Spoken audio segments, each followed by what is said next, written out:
Guerras de Identidade. Capítulo 17. A queda de Babilônia.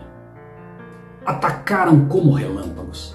As divisões Panzer alemãs correram pelos campos da Holanda e da França, e em uma noite esses países foram mantidos prisioneiros no punho de ferro da máquina de guerra nazista. Viver em um país ocupado é uma experiência devastadora. Meu pai viveu esse tempo na cidade de Aachen, no norte da Holanda. Os homens foram recrutados e postos a serviço da máquina de guerra alemã. Os informantes estavam sempre prontos a denunciá-los à temida polícia secreta, que a qualquer momento poderia bater na porta e arrastar entes queridos para nunca mais serem vistos. O regime nazista mostrou todas as características da Duracell, um espírito de controle que eliminaria todos os rivais, governando através do medo e exibindo seu poder com satisfação de agora. Despojada e esgotada de seus recursos, cansada das correntes opressivas que a prendiam, a Holanda não estava preparada para o inverno de 1944. Eles não podiam sair de casa, com medo de que quando voltassem a casa não estivesse mais lá, tendo sido usada como madeira para o fogo. Milhares nas cidades morreram de fome e frio. Quanto tempo duraria esse pesadelo? Finalmente os alemães recuaram, derrubando pontes, destruindo munições e deixando o máximo de destruição possível. Meu pai se lembra de todos dançando nas ruas e dos soldados aliados distribuindo rações de comida.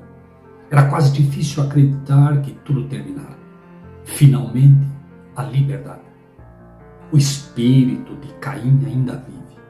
E o livro do Apocalipse revela que pouco antes de Cristo retornar, esse espírito controlador, inseguro, ciumento e sem valor fará uma demonstração final do poder antes de sua morte.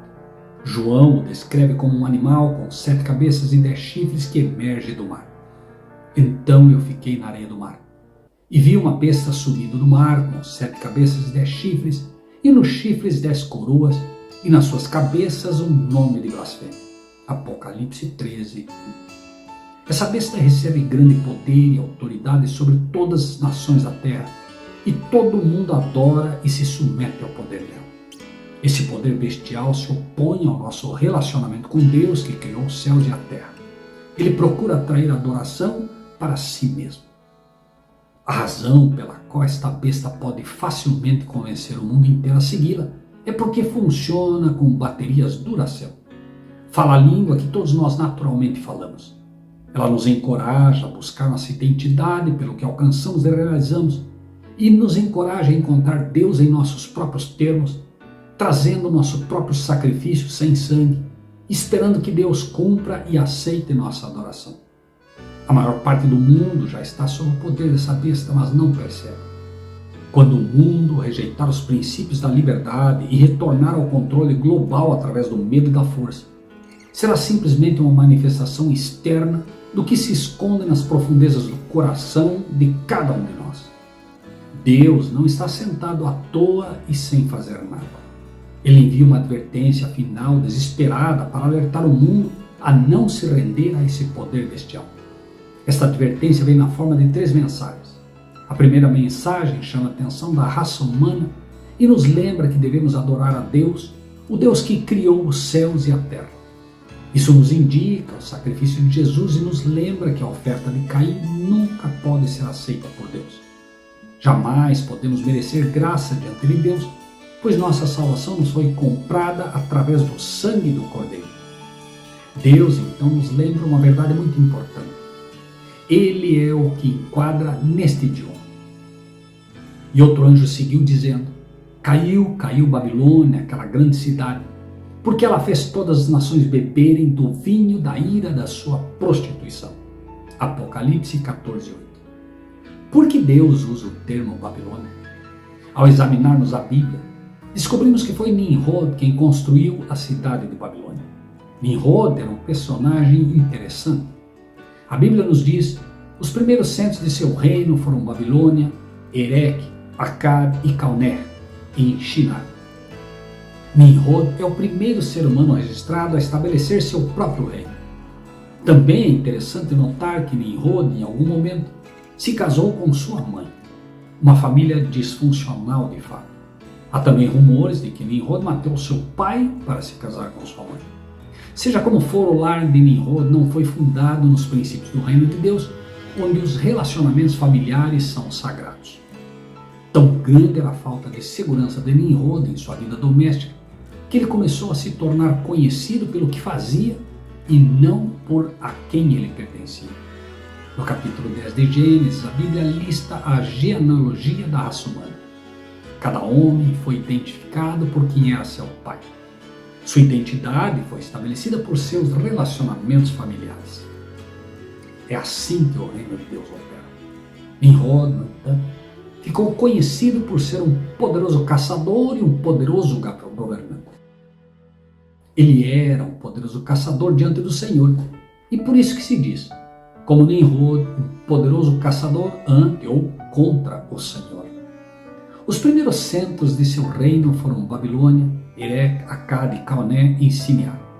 Dessa terra ele foi para a Síria, onde construiu Nínive, Reobote, Calá, Recém, que fica entre Nínive e Calá. Essa é a grande cidade. Gênesis 10, 9 a 12. Nimrod, impulsionado por suas inseguranças, sentiu a necessidade de provar a si mesmo. Então ele começou a construir cidades e depois começou a construir exércitos para conquistar as tribos familiares vizinhas. Um historiador exigente observa o seguinte: a autoridade dos antigos governantes repousava sobre o sentimento de parentesco e a ascensão do chefe era uma imagem do controle dos pais. Nimrod, pelo contrário, era um soberano do território. E os homens, na medida em que eram seus habitantes, independentemente de laços pessoais. Até então havia tribos ampliadas, família, sociedade. Agora havia uma nação, uma comunidade política, o Estado. Praticamente o mundo inteiro hoje segue os passos de Nimrod. Os governos hoje são políticos e territoriais, não tribais e nômades. É interessante observar os passos que Nimrod seguiu para construir esse sistema político, baseado no Estado. Deus rotulou esse sistema pela primeira cidade que ele construiu, chamada Babilônia. Observe a essência de como Babilônia se desenvolve nos corações humanos. Começa em crianças que foram afastadas de seus pais. Então, devido à insegurança resultante, eles estão constantemente buscando aprovação. Esse desejo de aprovação geralmente leva essas pessoas a medidas desesperadas para compensar seu vazio e inutilidade. Este é o ingrediente secreto que torna o vinho de Babilônia tão viciante. Quantos de nós não fomos atormentados por sentimentos de inutilidade ou determinação em provar aos outros que temos o que é preciso? Quantos de nós sentimos que nossos esforços para agradar a Deus foram apenas um fracasso total e não adianta tentar mais? Quantos de nós fomos apanhados em uma luta pelo poder no trabalho, escola ou igreja, e ouvimos ou falamos palavras raivosas ou cortantes como um meio de autodefesa ou na tentativa de ampliar nossos próprios pequenos reinos? O mundo inteiro não bebe desse copo? Se agirmos dessa maneira, não seremos verdadeiramente escravos de Babilônia? Então, o que significa a queda de Babilônia?